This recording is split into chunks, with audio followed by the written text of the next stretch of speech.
Oh my gosh. I'm about to relive my teenage years, ladies and gentlemen. This is happening, Heather. I know. I can't believe this is happening right now, man.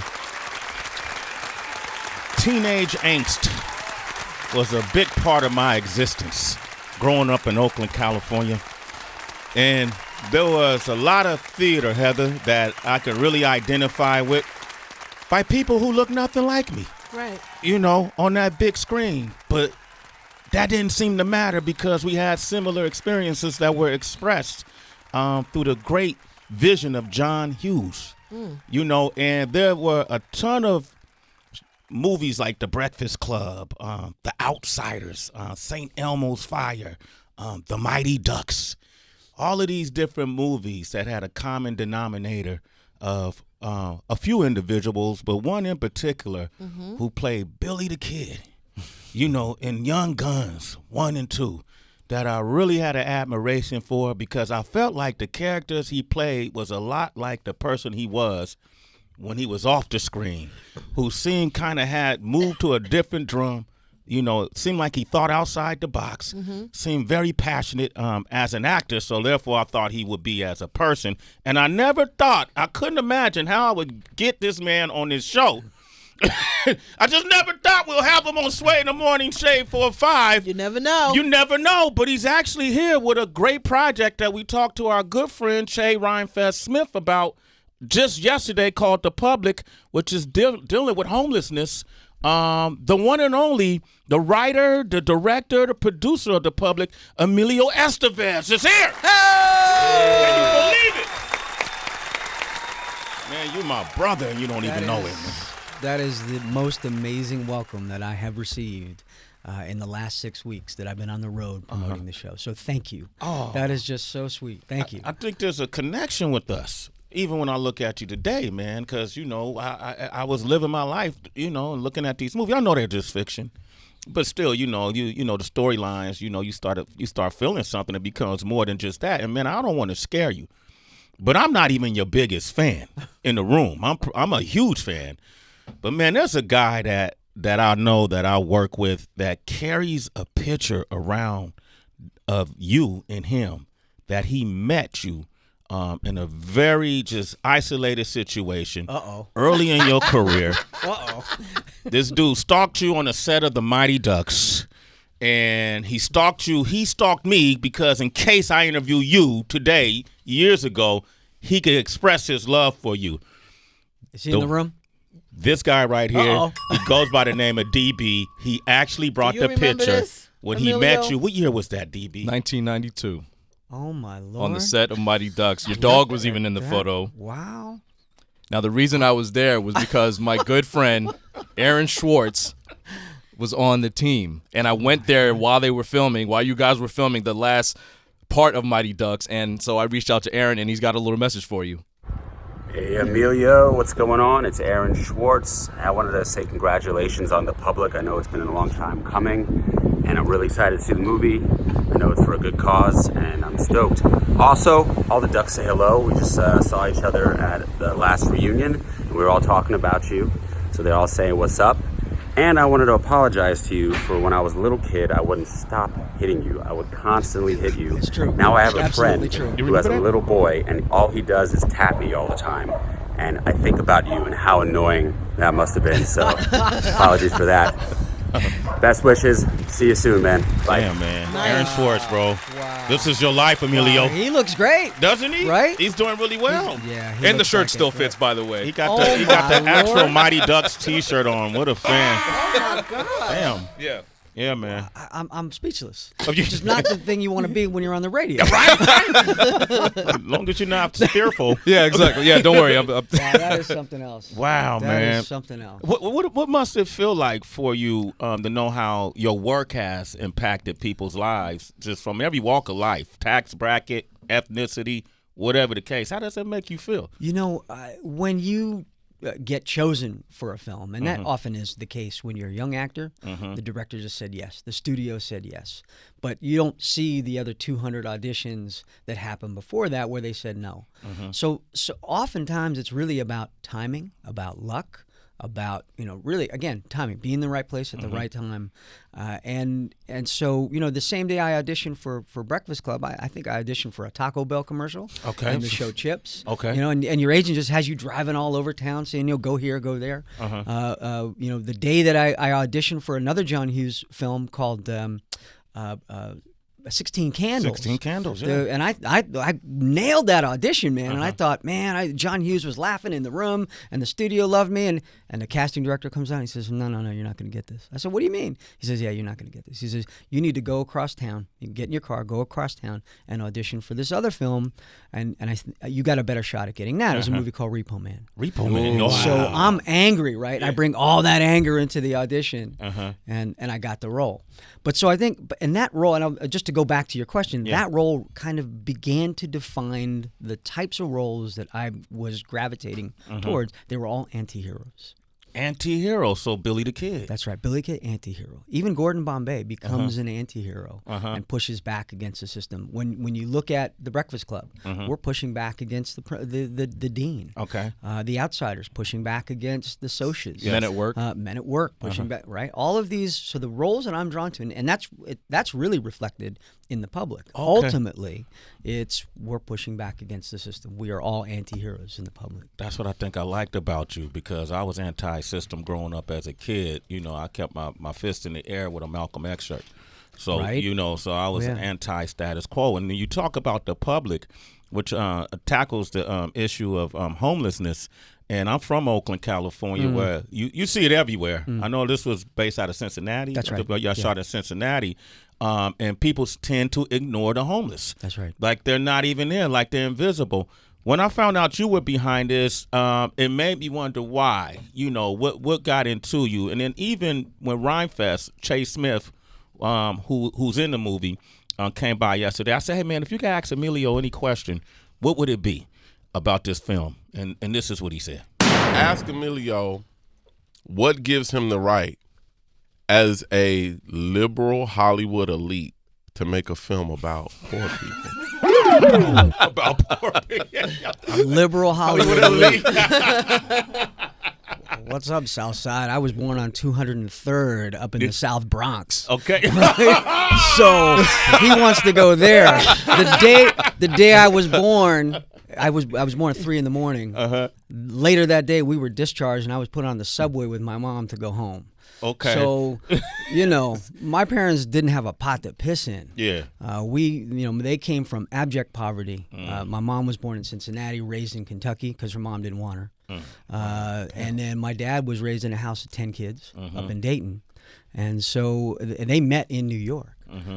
Years later in 1960. So, we moved. I've lived in every borough but Queens. Yeah. But because we kept getting evicted. Oh, snap. Y'all couldn't pay the rent? No, my dad was working as a car wash attendant. He worked for American Express. He did odd jobs and whatever he could. My mom worked top of the Sixes as a waitress. Okay. She worked as a back, remember Lily Tomlin on Laughing, the plugging in the phone. Oh, she was that person? Right. Like exactly. She was phone a operator. telephone operator. Old Yeah. school telephone operator. So again, my dad lived paycheck to paycheck. Okay. He was a journeyman actor. And what my parents believed is that if the family wanted to stay together, we had to actually stay together. So we would load up into the Country Squire station wagon and drive to the location. We would drive from L.A. to West Virginia. We'd drive to Colorado. We'd drive to Wyoming. Wherever we could drive, we would. And we'd dig in. And oftentimes I'd be uprooted from whatever school I was in. I don't think I ever spent an actual full year in school until I was a senior in high school. Really? Where did you go to high school? Santa Monica Public High School. Okay, by then y'all moved to Cali. We moved to Cali in 1969. We left New York, and again, I never wanted to leave the city. This city was all I knew and all I wanted. It was the only place in the world that I wanted to be. So when I left, we went to Mexico. He got cast in a film. My pop got cast in a film called Catch-22. We moved to Mexico. We lived there for 6 months. And then they said, we're not going back to New York. We're going to give it a shot in L.A. We're going to give it a shot in the movies. So we got on a train. We went to Nogales. We crossed the border with literally everything we had, a couple of suitcases. We rented a car, drove to California. The first stop my dad wanted to check out, this is a year after Bobby Kennedy was shot, he said, I got to go to the Ambassador Hotel. I got to see where it happened. I need to see where the music died. Yeah. And I remember being 6 years old and walking through that hotel, and my dad said, here it is, here's the ballroom, but before we even got a place to stay, we had to see where the place where Bobby Kennedy was killed. Wow. Jeez, my man. So, and then we ended up staying in L.A. So you don't consider yourself a Hollywood liberal elite? I just don't. Yeah, I mean, listen. You don't even identify with that. Maybe there is some sense when people, again, it's about bias. Yeah. Right. People will look at me and say, well, he's lived this life because he was born into it. Well, yeah, but. So are a lot of other people born into the professions that their parents are in the middle of doing. So yeah, I don't feel like an elite. I don't make movies about the elite. I make movies about people. I make movies that celebrate our humanity. And again, this has been about 20 years ago. I took a left turn. I stopped making movies like Mighty Ducks and like Breakfast Club or Mission Impossible. I stopped doing the movies that were more studio films. Yeah. And started making movies for me. Played a vet in a movie called The War at Home, suffering from PTSD, and then Bobby, about the death of Bob Kennedy and what that meant to the country, and then The Way, which is a spiritual journey. Yeah. So all of these movies have in common is the humanity. The humanity. Man, that's it. Emilio Estevez. So, which goes in line with why you would want to make a movie called The Public, right? What was it about? When did you decide, man, I got to kind of highlight this issue through this movie? What was it? So there was an article written in the LA Times in 2007. So I've been on this 12 years. Okay. So I was inspired by this article. It was about how libraries have become de facto homeless shelters, and how librarians are now operating as social workers and first responders. And I was like, wow, okay, I get this. I get this world. I understand. I went back down to my local public library to just hang out and observe and see if everything that was happening that he was describing in this article was true, and it was. So I started to imagine what it would look like if the patrons, many of whom are homeless and mentally ill and marginalized and poor, what if they said no? What if they staged an old-fashioned 1960s sit-in, right? Again, this is before Occupy. So I was like, all right, what does that look like? How would law enforcement react to that? Would they continue to criminalize the poor? How would the media respond to it? Would they spin it? How would a politician who's in the middle of the election cycle, how might he use the situation to gain a political favor? And so all of these stories that I began to imagine started playing out in real time on the news. Yeah. And I was like, wait a minute, I got to make this movie. And every year that I wasn't making it, I was getting increasingly frustrated.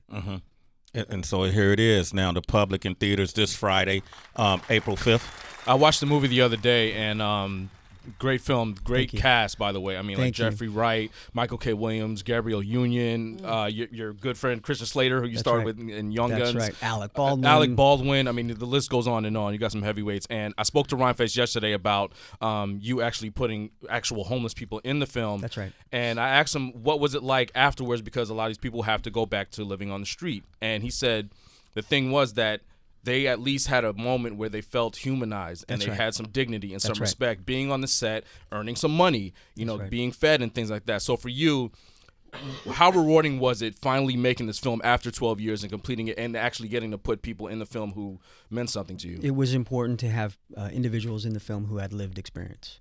And that was, to go back to Che, my mom discovered him. I don't know if he told the story here yesterday. Yeah, the documentary. My mom saw the documentary and she said, you've got to know this man. You've got to check, because the only place that, because his dad was homeless for 30 years. Yeah, he did a doc about finding his father. In my father's house. Yes. And the only place that his dad agreed finally to meet him was at the public library. So my mom sees the documentary, says, you got to check him out. And so, all of our moms tell us stuff all the time. And we're like, yeah, mom, sure, mom, whatever, mom. But, this time, my mom nailed it. And so I wrote his name down. I looked at the documentary. I called him up. I was like, I want you to be in this film, because he also had lived experience. And I thought he was going to bring a lot to the role. And I said, have you ever acted before? And he says, I've been acting my whole life. And so the only thing I didn't know, and again, I'm not going to call him out, but I thought he was bigger. Okay. So when when he shows up, I'm like, you're only 5'11". I was like, Big George is like, so he's like, yeah, man. I said, I guess we forgot to talk about that part. Yeah. So they had to bulk him up and put him in extra clothes and put some platform shoes on him, and then we had to shoot him in a certain way to make him look, a lot bigger than he was. But he's got an enormous heart, and he gives an enormous performance. Yeah. And you've seen it, and he's just so good in the film, and I'm so proud of him. And the job that he does in this, he makes me look good. As the whole cast, to your point, this whole cast, just like they came with their A game, and they deliver. Yeah, it is, man. Man, Emilio Estevez is here. 888-742-3345. The movie is The Public in theaters this Friday. Definitely something worth. We talk about homelessness a lot because I keep mentioning that in Oakland, California is really. It's embarrassing that so many people are out on the streets, That's right. Right. And you see so many different kind of developments, industrial developments happening right around the same location. So you would imagine that some of that funding could come to help the homeless. Well, we were up in Oakland and San Jose, and we screened in San Francisco as well at Glad Memorial Church. Yes, and we had an amazing group come out, advocates for homelessness. We had church groups, obviously, and individuals experiencing homelessness as well. They were in the theater and they saw the film. And again, I mentioned we're on this tour, so it's a 30-city tour, and we've been screening along the way at homeless shelters, for libraries for librarians in libraries, and the response has been stunning. And these individuals are seeing themselves on screen. They're misfits and outcasts and poor and marginalized, and man, they're seeing themselves and they're empowered, and they're seeing themselves in a heroic way. Yeah, and it's been breathtaking. Emilio, for all the other artists that's out there listening, because I heard you mention it's taken 12 years, and I'm sure in that has been so much frustration. Yeah. What if you can share some of the frustrations, and what was it that finally led this project to get done? It started as an idea, and then became a moral imperative to get done. And it was a story that I couldn't let go. And again, as we were watching these real-time events unfold on the news and online, it made it more apparent that I had to make this film. Funding a movie like this is very difficult, and we lost our funding a number of times. But again, it was okay. Let's get up. Let's shake it off, and then go back for another round and try to put this thing together. Okay. Wow. But you have to have the power of conviction. You have to know that you are up against it when you're making a movie like this, because it doesn't push the blockbuster buttons. Yeah. And you sort of have to dig in and say, this movie is important enough to dedicate this amount of time. And this is a fifth of my life that I've devoted to getting this film made, which when you look at it in the context of that, I it's didn't like, even put it. Put it Fifth like- to 12 right, years. 12 yeah. years. yeah. Okay. Wow. Emilio Estevez. Hey, Emilio, you mentioned politics earlier. It has a big throughput within this film. As we enter the 2020 election, homelessness is going to be on the table. It should be. right? If it's And what are we not, gonna do it about the needs to be. homeless? Yeah. What do you hope this film will help moderate that discourse? What do you want the takeaway of this film to be as we enter into the political narrative of what we're going to do about our homelessness on the streets? Well, so I think you have to go back 40 years, and you have to say, okay, what were the things that led to this? Because homelessness is a relatively new phenomenon in this country. It began when President Carter signed the Mental Health Services Act into law. It was repealed the next year under the Omnibus Budget Act, and where HUD was gutted by 77%. So now we had the mental health institutions getting hit hard, HUD getting hit hard, and then the Welfare Reform Act under Clinton. So it was like all of these strikes against people who are marginalized, people of color, predominantly. So I think that homelessness is an issue that we can solve if we get our arms around it. And how do we make it a topic that people are not uncomfortable talking about? Using the movie like The Public can help in that direction. I think it's if you're not having the conversation, you need to be having the conversation. There are 575,000 individuals experiencing homelessness right now. 25% are vets, 20% are children, and here's a staggering statistic. In California, 11% of California state college students are homeless. They're couch surfing, they're living in their cars. So that's a staggering number. How are you going to get an education if you're just thinking about surviving? Emilio Estevez, man. 888-742-3345. You got a lot of people on the line that want to talk to you, but I'm glad we got a chance to really dive into the film and the movement behind the film. Carlos from California. What up, Los? Los, go ahead, man, real quick. Hey, what's up, Emilio? Just wanted to say, hey, I appreciate your story. That's a cool story. I never knew nothing about that, about how you grew up and the ghettos and everything, and that first bank robbery movie. That was a dope movie. I grew up on that. We had it recorded on VHS. It was with Demi Moore. That's right. It was called Wisdom. I'm sorry, go ahead. It was called Wisdom. Wisdom, yeah. That Wisdom movie was fire, man. We used to put that in the VCR every couple of days, man. And one more thing, when Mighty Ducks came out, that had me and all my boys out there, we get hockey sticks and we do the roller hockey. Everybody thought we was professional hockey players, man. So that That's so cool. That movie put us on the hockey tip, man. It was cool, bro. You're a cool dude. I like your story. Keep Thank doing you. what you're doing, man. Thank you, man. Bless. Thank you. Say how I feel. Thank you. All right. And make sure you see the film, man, the public. When he mentioned Demi Moore, you guys were in a relationship as well, and Yep. Yo, Emilio's hilarious. Listen, I have love for her. She Yes. came. She was in Bobby. Yes. And we hadn't worked together in many years, but not only was she in Bobby, her husband at the time was in Bobby. Ashton Kutcher. Ashton, yeah. So I've got big love for her. Yeah, and you and Ashton are cool too. We're very cool. Yeah. Okay. I wondered because I was a big Paula Abdul fan, and we're going there too. You're going? No. I'm Listen, I've got the list. We can just go through it. Just go right through it.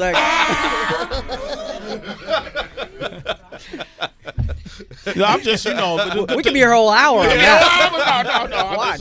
But I like it. You and Demi are still cool. But could you imagine if these relationships took place in the time of social media? Hell no. Nah. Yeah. Man. Not for 1 second. Uh-huh. No, I think I dodged a bullet with that one. Yeah. Right. Right. Yeah. Everything is out there, but everybody's also chasing clout.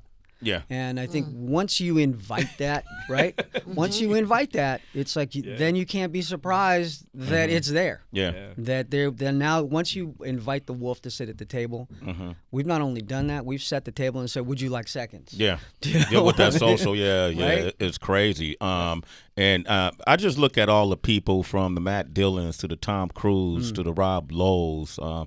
All the different people have become legendary in this industry that you've had a chance to work with. And I just heard Aaron say that I didn't even know they did a Mighty Ducks reunion. And That's right. Right? And do you ever go to They it? turned the whole team. I don't. I don't go to any reunions.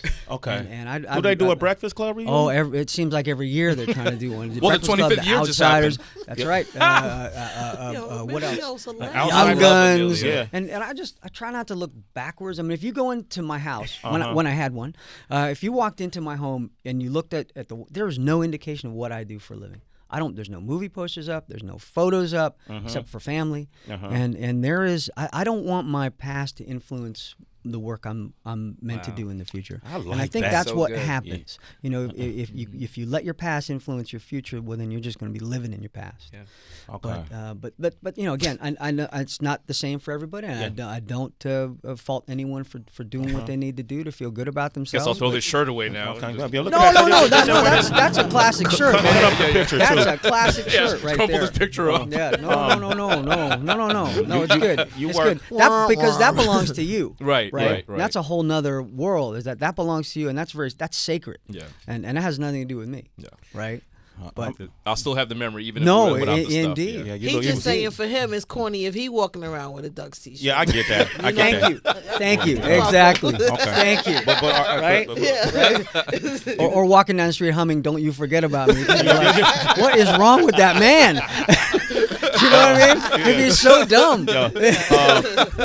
I'm a big fan of your father, and I'm a big fan of your brother Charlie as well. And we were sitting there thinking, what do you think the holidays are like? When you all get together, man? What can you share with that? There's no wine at the table. There's no wine. I'm telling y'all, he's hilarious. You're amazing. But Funny. But that's for me. Oh, that's for you, not even for Charlie. Huh? No, man. It's cool. Listen, we've been blessed. Yes. It's been a good life. It's unfortunately some of it has been in the public eye. Yeah. And we know where that goes. And it's we're pretty much a normal family, but we're under a different microscope. Yeah. And my parents are still together after that's amazing. almost 58 years. Wow, that's around. I don't know any couple been together that long. Right. Yeah. So I think that the fact that we are all still alive, that we're all able to have that Christmas meal or that Thanksgiving meal is just an absolute blessing and a gift. Yeah. But my father has been he's been a North Star for me as well as my mom. And I don't know how many folks in here, but he's been arrested 68 times. Your father? For nonviolent civil disobedient action.